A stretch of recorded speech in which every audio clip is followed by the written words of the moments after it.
If you want a brief summary of this volume, go listen to Not Human by the Elegant Slims. And if you want a not so brief summary of this volume, just keep watching. This was a hard video to make. It was a hard script to write. It's one thing to read about something. It's another thing to have to write about it and talk about it. So there were so many times where I just felt like I didn't have the words to do the contents of this volume justice. It's heavy, it's brutal, it's very tense. By the time I was done reading and scripting everything, I felt exhausted. Like, it made me physically tired.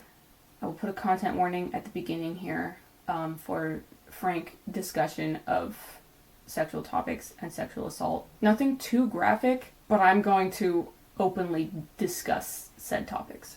If that's not something you want to hear about, I'll put timestamps in later on when I actually do talk about it. So, Volume 4 ended with Mid-Valley and Hopper retreating back to the Citadel, where Zazie was watching over Meryl, who was their hostage. And Wolfwood has been blinded, but he's going back into the fight to try to save Meryl. And Millie was knocked unconscious, thanks to Wolfwood. And Vash was hurting in every way possible as his memories of July come flooding back. And Elendora is on her way to escalate the situation. So that's where Volume 4 left us. This volume, at least like on Vash's side of things, it's structured in a very non-linear way, with Vash's memories and Hopper's memories and the present day timeline weaving in and out of each other like some tapestry of tragedy and trauma. I think it's a really effective use of nonlinear storytelling that plays to the strength of the manga format. It's switching rapidly between different time frames and scenes, but because it's all visual material, I never got disoriented or couldn't figure out where we were in the timeline. The reason I call it nonlinear storytelling instead of just flashbacks is because, to me, those are two very different things. A flashback is like a Naruto-style flashback where the present narrative halts completely while it's interrupted by a past scene to provide context for something that's about to happen or something that just happened. Like, okay, here's the flow of the story, let's stop for 2 episodes to explain this thing and then get back into the story. Flashbacks are important and necessary, and they can be well-written aspects of storytelling, but I think that there is something inherently different between a flashback and non-linear storytelling. I think non-linear is more seamless. It's where the present and the past and maybe even the future or an alternate timeline like works together to tell a story that wouldn't be possible without all those components. And this is something I've been chewing on for a while. I know I'm just like yapping in the intro, but I've been thinking about it for a while, trying to distinguish the differences. I haven't quite figured out what the genuine distinction between the two is, but I was on a call with some friends just to toss ideas around, and one of my friends, Teddy, said he specifically wanted me to credit him for this idea. He said that nonlinear storytelling is a way to tell a story, but flashbacks are a tool to use in the story. And I think that might be it. So I argue that even though TRIGUN is it's not intrinsically a nonlinear story, like Lost or The Witcher, but this segment of the story is essentially nonlinear. Because it toys with time, the glimpses of the past are not flashbacks. They're not just a tool to provide context for the story. They're actually inextricable from the mode of storytelling. Vash's memories resurfacing really aren't a flashback at all if you think about it, because it's actually part of the present timeline. Like, he's witnessing all this stuff come back to him in real time at the same time that we and Hopper and even Meryl are seeing it happen. His suffering is so immense that it breaks the timeline and puts his memories into our brain. So, okay, let me actually get into the story. On the first few pages, Vash, we know that this happened a while ago because he's still fully blonde and wearing his old style of coat. He's buying apples from a produce vendor somewhere in a bustling city and immediately gets body checked by one of these kids that he's with, because the kid didn't want him to buy apples, he wanted him to buy him ice cream. And he's like messing around with this little gang of kids and buying them treats, but he soon has to return to his job. Who would have thought? Vash's Stampede is employed. He works in a kitchen, so he has to get back to work. And this innocuous, innocent memory is starting to destroy Vash. In the present timeline, he can barely stand. Just a torrent of memories of July come flooding back. He sees smiling faces of people that he knew. And there's nothing sinister in these memories yet, but we've known since page 1 of the original manga that this ends in disaster. And so instead of reassurance, these smiling faces are just damnation. I am not a good enough writer to describe to you how awful this is for Vash. It's just something you have to see for yourself. It's like the physical weight of all of these lives is dragging him down. I don't even know how he can see through his tears. Like, we've seen him cry so many times before. This is not just a single protagonist tear or a momentary breakdown. This is harsh, ugly, utterly broken weeping of an angel shattering in real time. In his memory, a man informs Vash that one Count Revenant will be back in town in a few days.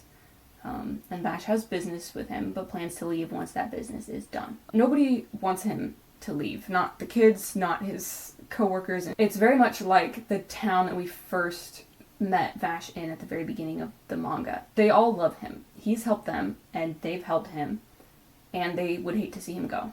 Buckling under these memories, Vash stumbles and falls, but he inches onward, because he cannot abandon Meryl to her captors. In the Citadel, the sounds of fighting have died down, so Zazie, who's still guarding Meryl in her little elevator cage, sends out some bugs to see what's going on. And Hopper blasts in before Zazie can evade, and literally tears Zazie in half. And Zazie's arm, which is still holding a gun, flops in front of Meryl's cage. Mid-Valley destroys the rest of Zazie's bugs because he doesn't want any third-party information going out. I think it's pretty clear that Mid-Valley and Hopper don't see Zazie as one of them, probably because Zazie has interfered with their plans, but it's also possible they suspect a separate agenda and or a direct line of communication from Zazie back to Knives and Legato. Or maybe it has nothing to do with Zazie being untrustworthy or a walking beehive, and it's as simple as, Mid-Valley wants to kill all the witnesses so he can disappear, and so Hopper will die unremembered like he wants. Hopper returns to Mid-Valley and tosses aside Zazie's other arm, meaning he probably tore Zazie into even smaller pieces off screen. Love that. And probably the reason that Zazie never saw him coming was because Mid-Valley can become noise-canceling headphones. He can cancel out all the other sounds around him to create a bubble of silence. If you hit a sound wave with the exact opposite wavelength, it cancels out. I don't know how he's making those sounds with a saxophone, but I think he is probably the most skilled member of the Gung Ho Guns in terms of just raw talent. And Meryl is unguarded for just a moment, terrified by what she's just seen, but she eyes Zazie's severed arm, which, hold on to this fact, is still holding a gun, and possibly within Meryl's reach. I think the title of this first chapter, The City and then The Banquet of Dogs, goes absolutely crazy insano style. But I think it could refer to a few different things. The city obviously is July, Lost July, inshallah they find it. But The Banquet of Dogs, if the title of the chapter is just referring to things that happen in the chapter, then The Banquet of Dogs is Mid-Valley and Hopper turning on Zazie and destroying their former comrades, right? But if we take a wide-angle lens and look at this arc in its entirety, then maybe humans are the dogs. From Knives' point of view, when he blows up July, he's giving the dogs the banquet they deserve. Or maybe in a more literal sense, the destruction of July, the carnage that remains, whatever bodies weren't vaporized in the blast, then becomes a literal banquet for scavengers, i.e. dogs. Hopper the Gauntlet was one such scavenger on the streets of July. He can't walk, he has a hunched back and some sort of issue with his legs, so he uses a little cart to get around. He's not homeless and begging, he has a place to live and money to buy food with, but his situation is very unfortunate, and his very presence just makes people uncomfortable. When he goes to the store to buy food, the man tells him to use the back entrance next time because he makes the other patrons feel uncomfortable. And Hopper is the caretaker for a blind woman. I don't know what the nature of their relationship is. She could be a wife or a lover. She could be a sister or a daughter or a friend or just someone who needed his help. But when he comes home to her from his grocery run, there's a man in his house and trying to pull this girl out of her chair, and she's trying to resist. And Hopper jumps in and slams this guy's head into the floorboards. Dude, this man. The guy's like, come on, all I did was touch her. Dude, she's blind and unwell, and you're a random man in her house. Okay? There's no excuse for this behavior. This guy, though, was there to deliver a message, so he does, and then Hopper sends him out of his house with a death threat. And this guy, and I assume many other people, if the reaction from the shopkeeper was anything to go off of, this guy thinks that the blind girl is, like, just Hopper's toy. That they're two freaks who are only suitable to be each other's freak companion. It's really gross. Even though we don't know the nature of their relationship or how they got into their current situation, Hopper clearly cares for this girl. After he kicks the man out, the girl gets back into her chair. He reaches out like he wants to comfort her, but draws back because he can't touch her. Touch would not bring her comfort. It would just freak her out again. In the present timeline in the Citadel, Hopper lies in wait near Meryl for Vash. He's completely overextended himself in this fight, and he juices himself up with something in a syringe. I don't know if this is a possible reference to the Evil Doctor, Eye of Michael, Human Experimentation, Wolfwood's Juice, all that. I always forget his name. Dr. Conrad, right? Me and my sister just call him Evil Dr. Phil. So, Mid-Valley's got the whole area in a bubble of silence. He's listening to everything that's going on, waiting for the right time for Hopper's last attack. He can hear Wolfwood coming through the building and can tell by the sound of him walking that he still can't see. And despite having the advantage, Mid-Valley is actually really scared of Wolfwood. He has no idea how Wolfwood is still up and moving. And he thinks that Wolfwood is more of a threat than even Vash. From what little he's seen of Wolfwood, Wolfwood is actually terrifying to him. Just a total powerhouse, capable of smashing through all of Mid-Valley's skill and scheming. Mid-Valley refers to him as darkness under another name and says that the only blessing in his life that he's received is from the god of battle. Which is like really high praise, but just makes me sad. That's not Wolfwood. Or at least that's not how he wants to be. So Wolfwood reaches Mid-Valley as Vash finally makes it to where Meryl is. And she yells at Vash to stay away, but I don't think he even hears that because of the noise-canceling headphones effect. So both Mid-Valley and Hopper have their opponents right where they want them. Vash is worn out and essentially deaf and distracted by Meryl, with Hopper looming right above him. And Wolfwood is blind and deaf and mere feet from Mid-Valley. But the gung-ho guns wait. And they wait. And these quick, dense, fractured panels are so good at conveying suspense. I would never have thought of this. If I was trying to do a suspenseful page layout, I would maybe have several long panels to show that the moment is being held out. These quick, jagged panels are like the total opposite of what I would intuitively pick to convey this, but that's why I'm not a professional manga artist. And after a tense few pages that feel like they last for minutes, Mid-Valley and Hopper strike together. But you know who else strikes at the same time? That's right, Millie. And her stun gun surprise attack throws Mid-Valley off his groove enough for all the sound to come flooding back, saving Wolfwood's hide, but unfortunately not in time to help Vash. Vash gets the full brunt of Hopper's attack. Just looking at this makes my whole body hurt. And Wolfwood and Mid-Valley have a brief altercation that ends in a standoff, with each of their respective weapons pointed at the other's heads. And it's framed almost like a dance. It's really fun. And things get kind of juicy because Mid-Valley calls out Wolfwood for being a traitor. And Wolfwood's like, just because I killed Red A and Gray the Nine Lives? And Mid-Valley's like, no, it's more than that, isn't it, Chapel? I kind of get the vibe that if Wolfwood and Mid-Valley had met under different circumstances, they would actually get along really well. Like, I could see them... No.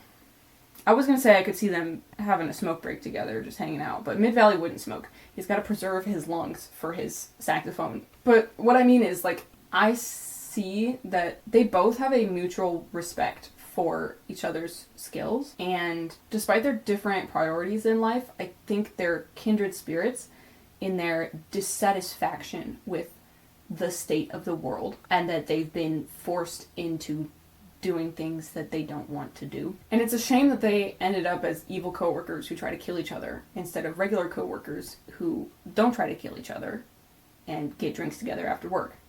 While Mid-Valley is focused on Wolfwood, Millie reappears behind Wolfwood, and her reappearance triggers Wolfwood and Mid-Valley to both fire their weapons at each other, but both manage to evade somehow, despite being at point-blank range. This actually makes sense, and this is not just anime logic, because I think Wolfwood didn't hit Mid-Valley because he still can't see, and Mid-Valley didn't actually fire at Wolfwood. He was aiming for Millie, who was behind Wolfwood, but he blocked Mid-Valley's shots with the Punisher to cover Millie. Millie fires at Mid-Valley, and there's a big explosion, and he vanishes into the smoke. These pages are so dense with information. I can't summarize or describe them very well. I'm just like, and then he did this, and he said this, and this other guy did this. But like, I don't know how else to get the information to you. So just bear with me, okay? So Mid-Valley dips out of there and goes to the lower levels of the Citadel, where Hoppard has a bunch of explosives rigged. And Mid-Valley doesn't like this, and wishes that Hoppard wouldn't use it, but he doesn't do anything to stop this. Classic Mid-Valley behavior. Back to Hoppard and Vash. After Hoppard's impact into Vash, he is now without his mask. And underneath the mask, he's no freak of nature. He's just a bald man with a cross-shaped mark between his eyes. And he impacted Vash into the wall right above the elevator shaft where Meryl is still caged. And the cable is about to break. But something about that impact did not feel right to Hoppard. It was like he'd slowed down right there at the end. And from underneath his bullet bowl thing, right where Vash should be, a single long feather uncurls. Vash did not just survive the impact. He absorbed it by metamorphosing into a glowing feathery mass. Then the elevator cable snaps, and they all three plummet down the elevator shaft. And Vash once again takes the full brunt of Hoppard's weight when they hit the bottom. And this is the part that starts to get really non-linear, but instead of describing it to you back and forth, I'm going to essentially re-linearize all this stuff and just describe the past section and then describe the present. So as Hoppard comes in contact with Vash's feathers, he starts to see Vash's memories implanted into his mind. Memories of knives in July, Vash holding knives at gunpoint, Knives dragging Vash to a dark room where he's strapped to a table and hooked up to needles and wires and fluids, and the doctor telling Knives that Vash's power is greater than even Knives' power. And the doctor expresses misgivings at this power in the hands of these two beings, and point blank asks Knives if he plans to use this power to destroy humanity. But Knives coldly avoids the question. Knives sits and smugly watches Vash, failing to suppress his own transformation. His arm is changing texture and feathers begin to sprout, and he begs Knives to tell him what's happening to him. But Knives just says, it's power. It's ours. It's hard to handle, but if you just open up, resonate with me, let go, and let it swallow up the world, it will feel amazing. And he gets in Vash's face and says, don't you hate humans? After 100 years of this, don't you hate them too? And Vash says, stop, I'm not like you. But Knives says, you can't fool me. I see all your scars. You've been betrayed and hurt and lied to and humiliated and othered and hated for not being human. And Vash draws his gun on Knives, but Knives just keeps going. You don't know how to face reality. Your idealism and your pride consume you. And he grabs Vash's face, like he did at Genora Rock, and forces Vash's angel arm out. And the body horror is like something out of Fullmetal Alchemist. I love this design. Bulging eyes and fingers and wings and mouths tearing into reality, morphing and amalgamating into this cancerous mass on Vash. This mass that is Vash. And as he forces this onto his brother, Knives thinks, I hate you, Rem. You did this to him. You took him from me, and I hate you. But Vash fights back with his other arm, grabbing Knives' neck and doing anything he can to resist, but it's not enough. Knives slams him to the ground, smothering his hand over Vash's face, straddling him, and triggers the explosion that wipes July City off the map. Here's the part you may want to skip. I'll give you a timestamp right here. Minus the fact that Knives is not, thank God, naked in this scene, like he was last time. It's just as rapey as what happened at Genora Rock. And I talked in my Volume 4 video about how there are sexual undertones to Vash's plant scenes. I'm going to elaborate on that. But first, a disclaimer. It makes me sick that I even have to say this. But there's a world of difference between acknowledging the creepy, gross undertones present in a story that are supposed to be gross and off-putting. There's a world of difference between that and people who straight up ship incest. Anyone in the latter category needs to unfollow me right now. There is no place for you here. Never interact with me or my channel again. Get help, find Jesus, stay as far away from me as possible. Okay, with that out of the way, let me say what I actually want to say. So I don't actually think that there is anything inherently sexual about the plants or the plant powers. While I think there is imagery there, it's not literal. The angel arm does not equate to or coincide with arousal. Knives did not actually sexually assault his brother. The undertones that I see there are just undertones, and if you don't want to see it that way, you want to reject my interpretation, by all means, do that. But I do think that we can better understand Vash's struggle with himself and with his powers and with knives by using an extended metaphor of sex and intimacy and abuse that I think the author put there on purpose. Like, Knives is trying to force his brother into something that Vash explicitly says he does not want, but Knives keeps coercing him, telling him it's fine, telling him it will feel good. And when Vash still resists, Knives forces him into doing it. And so, because Vash's only experience with his power has been when it's forced out of him against his will and used to hurt others, he struggles to use his power, to control his power, to even think about his power, his existence, who he is as a plant. He struggles to think about himself in any sort of neutral or positive or autonomous sense. I think much in the same way that a person whose sexual experiences have been traumatic or against their will would also struggle to open up the door to intimacy again, or even begin to think about themselves in that way, and might struggle to regain their sense of autonomy over their own sexuality. And I think it's interesting that on the other end of the spectrum, you have Wolfwood, the closest thing Vash has to a friend right now, who's a priest. And priests are celibate. And so I feel like there's this really interesting dichotomy. I don't know what's there exactly. I would still need to chew on this a little bit more. But it's like you have Vash sort of in between these two men, who one represents a predatory, abusive, incestuous relationship, and the other one represents chastity. I don't know, I'm gonna need to think on that one a little bit more. But I think there's something there. So that's my thesis. I think it's an extended metaphor. I don't think it's literal. Okay, are we all on the same page here? Cool. Back to the present. Welcome back, everybody that skipped that part. So, as all of this memory and grief overtakes Vash and Hopper, eventually neither of them can take it anymore. And as Hopper watches the build-up to the July explosion that took his loved one from him and ripped apart his life, he begs not to relive the disaster. But I don't think Vash is conscious. I don't think he could stop it if he wanted to. And I know that he desperately wants to. And Meryl, who's still in the cage below Vash and Hopper, is terrified of the feathers making their way towards her through the bars. And they eventually reach her, and she also gets subsumed into the traumatic memory Zoom call for a minute, just long enough to see a montage of Vash wielding his gun. And then the July explosion rips through bodies and buildings alike, annihilating the very people that Vash had bantered with and lived among and cooked for at the beginning of this volume. And the fact that this happened twice, Jinora and July, this is a Japanese story. The atomic bomb imagery is not lost on me.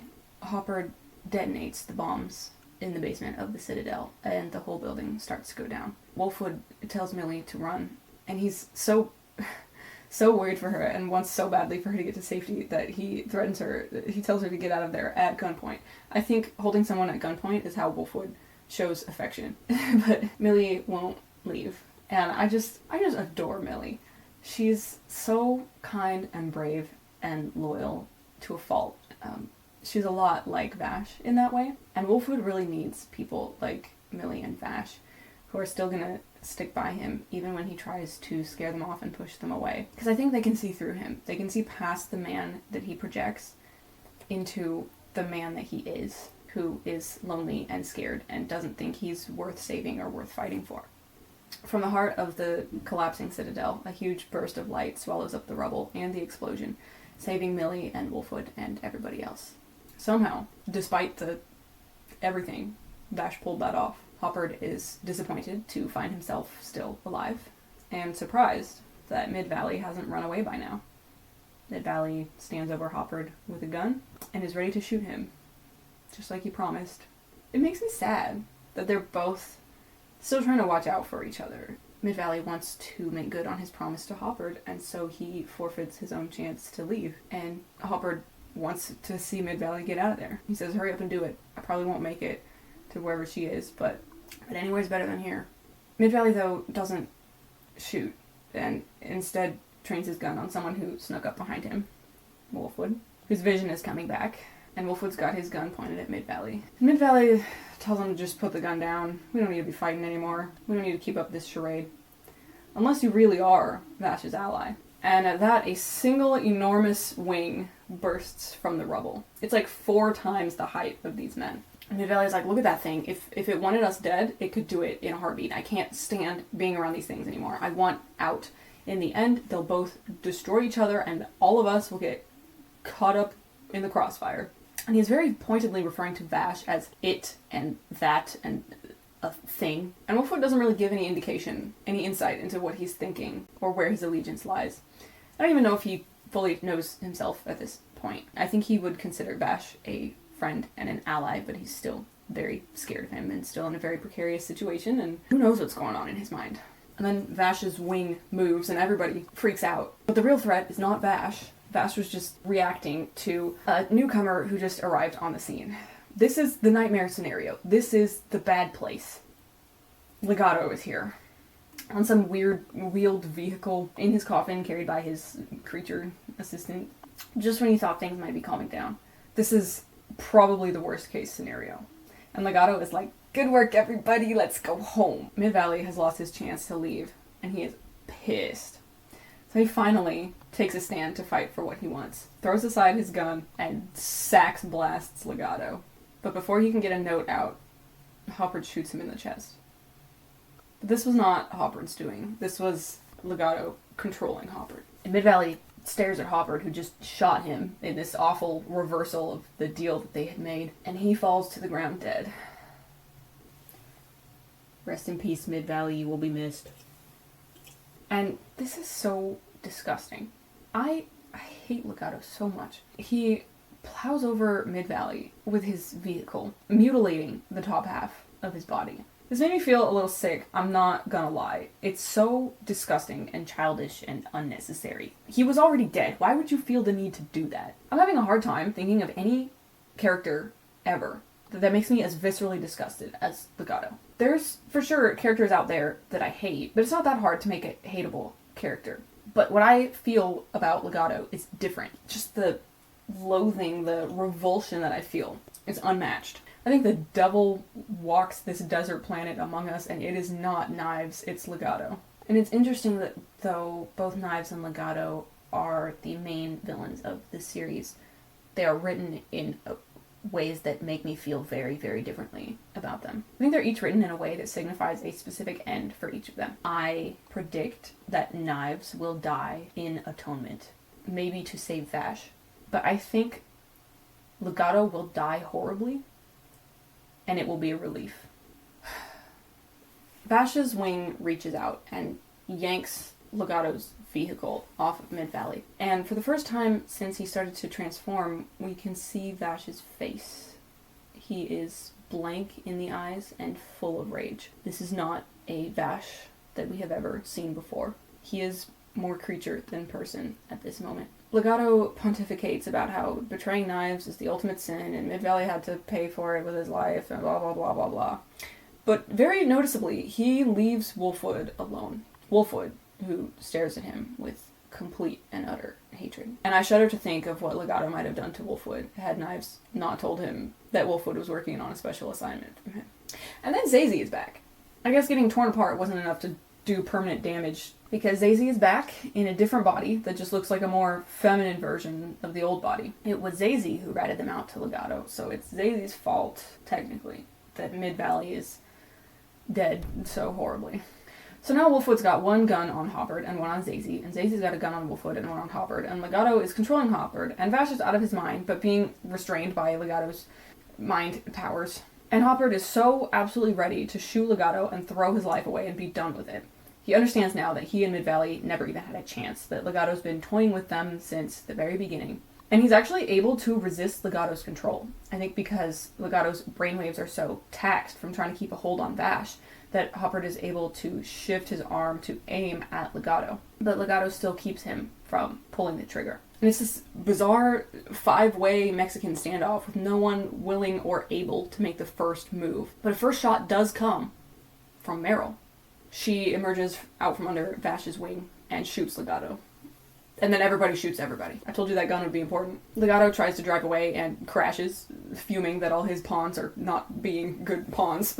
They're useless to him because they have so many unnecessary feelings like trust and desire and hatred instead of the only thing that should matter, devotion to knives, obviously. And he reanimates Mid-Valley's mangled corpse.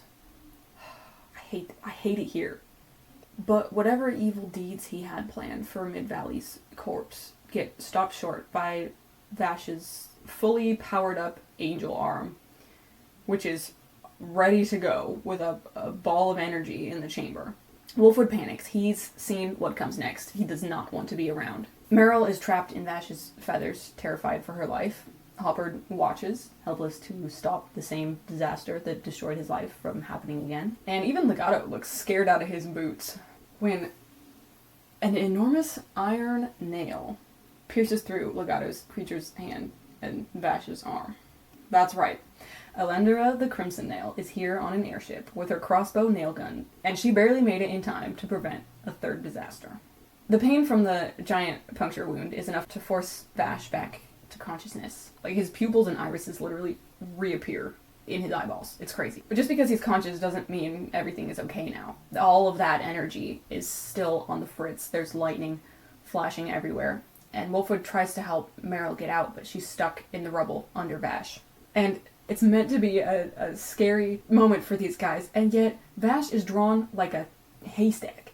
So I'm sorry, Meryl, I'm not laughing at your fear and misfortune. I'm laughing at Chicken Vash. But she's stuck in the rubble under Vash and can't go anywhere. Then there's a small explosion that launches Wolfwood back, but that's it. The atomic bomb never goes off. Vash wonders if he can just save one life. Would that be enough? Enough for what? I don't know. Enough to atone? Enough to make Rem proud? Enough to justify his existence, to say that it's worth it that he's alive. We see Vash as a child trekking through the wasteland. He's lost Rem. He's lost knives. He doesn't know how to live. He wants to live in a way that will make Rem proud, but every time he thinks he's figured it out, he loses his resolve. His life is just one of scars and bullets and tears and despair. It's only when Vash is able to internally come to terms with what happened in July, to acknowledge what was suppressed within him for so long, that it cannot be undone, but still he must go on. And he faces the voice of knives within himself, that he's able to begin to retract his arm and his feathers. And everyone is watching him, and all he can say is, I'm sorry. I'm sorry, I'm sorry, I'm sorry, over and over again. I don't know if it's a memory, or if it's actually knives in his head, if it's a construct of knives that Vash created in his mind, but Knives is there in the void, asking him if he still believes that Rem was right. And Vash says, I don't know. How can I know? All I can say is that all those lives that I extinguished, they were so kind. And he finally pulls himself back together. Elendora puts enough nails in Legato and his creature to make him reconsider his actions. He stops going after Vash because he realized if he does anything to Vash, Knives will not be happy with him. And Elendora drops in from her airship to take Legato back home. Her reputation precedes her, because Wolfwood knows exactly who she is, and he knows they're cooked. She is Gung Ho Gun's number 13, which means either I'm forgetting somebody, I don't know how to count, or there's someone else that I still don't know about yet.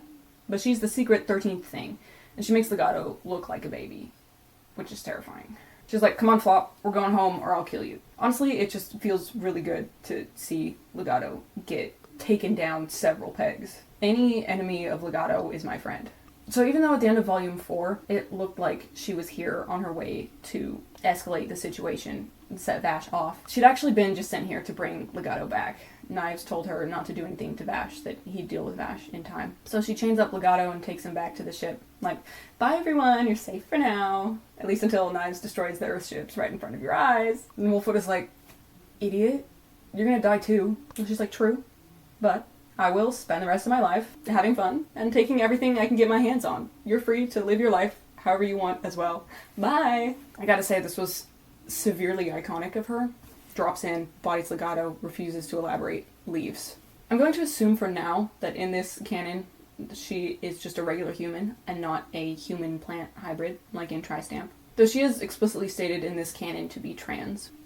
Vash was unconscious for most of Elendora's guest appearance, and he wakes up right next to Hoppard in a mangled pile of debris. And Hoppard dies looking at the man who he'd made it his life's mission to kill. He's glad to finally be dying, to finally be at peace. And with his last breath, he curses Vash to live and suffer in this cursed and evil world. And I'm not superstitious, but I do think that a curse uttered with a dying breath has power. I think if someone uses their last gasp of air in this life to invoke evil upon you, that you can't be surprised when evil befalls you. I don't know if that's true for real life, but I think it's certainly true in fiction. But despite that, despite his curse, Vash holds Hoppard's hand as he dies. And maybe that's Vash's promise to him, that he will live, and he will suffer, and he will never stop trying to atone. Meryl cautiously approaches and asks Vash if his arm is okay, and he tells her it's fine. But, buddy, everything is so far from fine right now. Everyone is going to need some serious time to recover from this whole ordeal, and we are running out of pages in this volume for closure and recovery. So in the next few days, everyone recuperates in the hospital. Zazie escapes, and 2 headstones are constructed for Mid-Valley and Hoppard.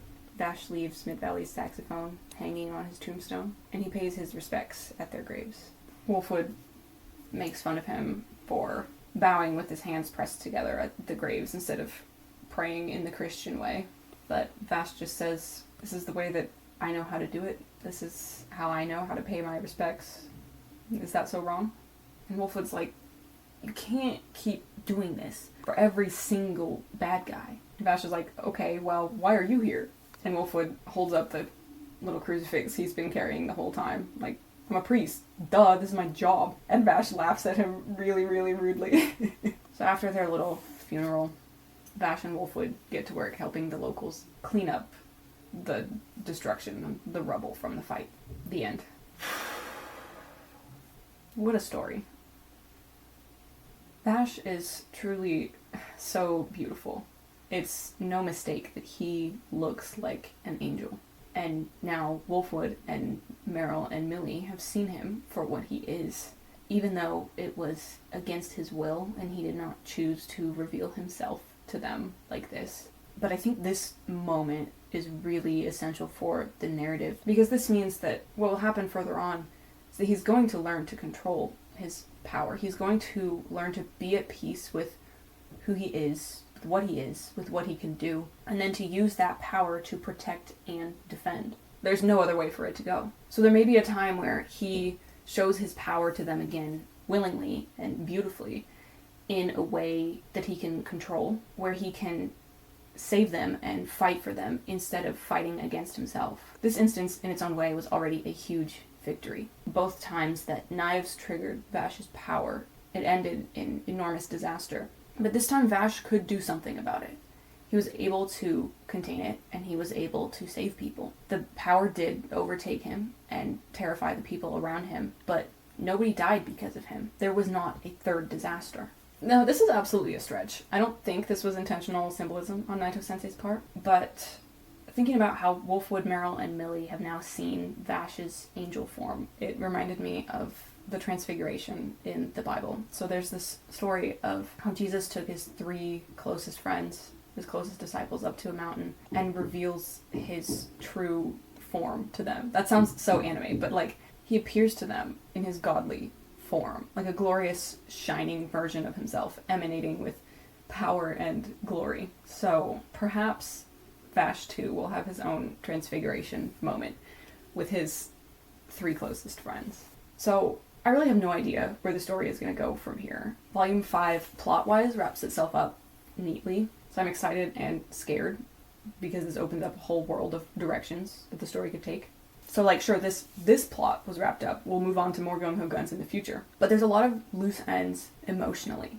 I'm scared for what this means for Vash, because he just goes back to pretending that everything is normal, and it's almost like he can't acknowledge what happened. That is not sustainable. I don't know how long he can keep this up before either something starts to break, or he realizes he has to start accepting and using his power and his plantness. And Wolfwood is just as scared of him as ever. And I'm sure Meryl is not feeling okay either after seeing him like that and coming into contact with him like that. I need Vash to talk this out with Meryl and Wolfwood, but I know that's not going to happen because Vash is so avoidant. And honestly, who can blame him when his own brother, the person who should have been his safety, has betrayed and abused him to such a degree?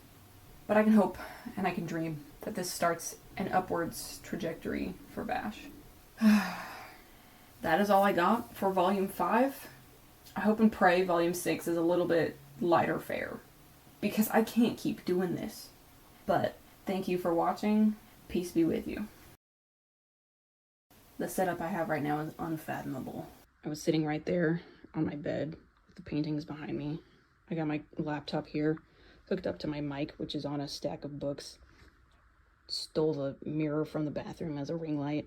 I've got this bin that holds all my cosplay stuff. Several books. My phone goes right here to film. Here's my iPad with my script on it. There's the volume. That's the setup, dude. What am I doing here?